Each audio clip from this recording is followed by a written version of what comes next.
জানি জুনায়েদ আহমেদ পলক ভাই নাকি বাপদাদার সম্পত্তি বিক্রি করে এত টাকার মালিক হয়েছে। শুধু তাই না, তিনি মাছ চাষ করেছে, এমনকি ওকালতি করেও টাকা কামিয়েছে। লোকটা এত কষ্ট করে এসব টাকার মালিক হয়েছে, আর আপনারা শুধু বলেন সে দেশের টাকা মেরে এত বড়লোক হয়েছে। আসলে আপনারা প্রতিভাবান ব্যক্তিদের কাজকে মূল্যায়ন করতে পারেন না। সে একজন চাষির পাশাপাশি ছিলেন একজন স্যাটেলাইট বিজ্ঞানী। সেই বিজ্ঞানীর কাজ করে যত টাকা কামিয়েছে, সেই টাকা দিয়েও তো অনেক সম্পদের মালিক হয়েছে। এমনকি তিনি একজন অভিনেতা বটে। শিল্পী বললেও খারাপ হবে না, কারণ তিনি গানের মঞ্চে বড় বড় শিল্পীদের থামিয়ে দিয়ে নিজে গান গেয়েছেন। আপনারা তো তার বন্ধু তোর বারাত নিয়া আমি যাব গানটা দেখেছেন, তাই না? কত সুন্দর অভিনয় করেছিলেন তিনি। অভিনয় যদি কন্টিনিউ করতো, তাহলে আজকে তিনি শাকিব খানের সাথে সিনেমা করতে পারতো। এইসব গানে অভিনয় করেও তিনি একসময় অনেক টাকা কামিয়েছেন। আর আপনারা শুধু তার সম্পদের দিকে বাঁকা চোখে তাকান। লজ্জা হওয়া উচিত আপনাদের। এসব দেখে আমার বন্ধু কেরামত বলতেছে, আমাদের বিজ্ঞানী পলক ভাই তো কখনো এত সম্পদ করতে চায়নি, এগুলো একা একাই হয়ে গেছে ভাই। তিনি দেশের দায়িত্বে থাকা অবস্থায় একা একাই ইন্টারনেট বন্ধ হয়ে যেত, আবার আপনা আপনি ওপেন হয়ে যেত। তেমনি হয়তো তার সম্পদও একা একাই হয়েছে। এই একা একা ইন্টারনেট চালু আর বন্ধ হওয়ার মতো টেকনোলজি আবিষ্কার কোন বিজ্ঞানী করেছে আপনারা জানেন?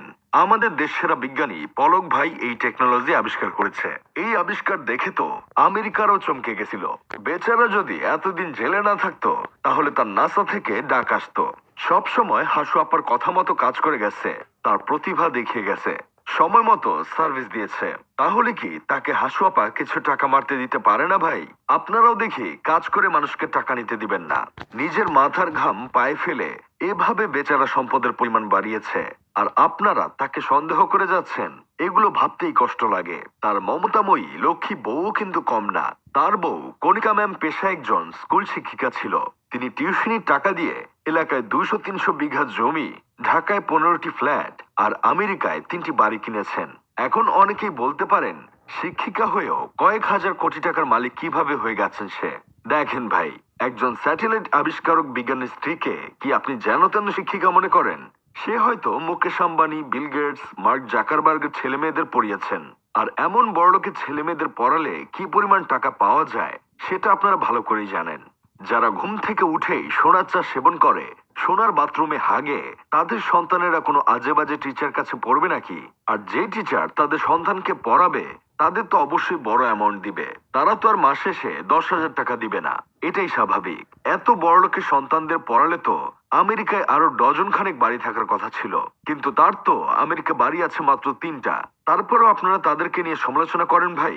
তারা এই সম্পদ বানাতে কতটা পরিশ্রম করতে হয়েছে, কতজনকে চাটতে হয়েছে, আপনারা একবার জাস্ট ভেবে দেখেন। যাই হোক, শেষমেশ আমি গোলাম হোসেন একটা কাজের কথা কই। হাসুয়াপার আমলে যেই ছিল সেই বস্তা ভরে খাইছে, নেতা থেকে পিয়ন সবাই একদম পেট ভরে খাইছে। 2 নাম্বারি করে সম্পদ কামিয়ে এখন বলতেছে বাপের সম্পদ বিক্রি করে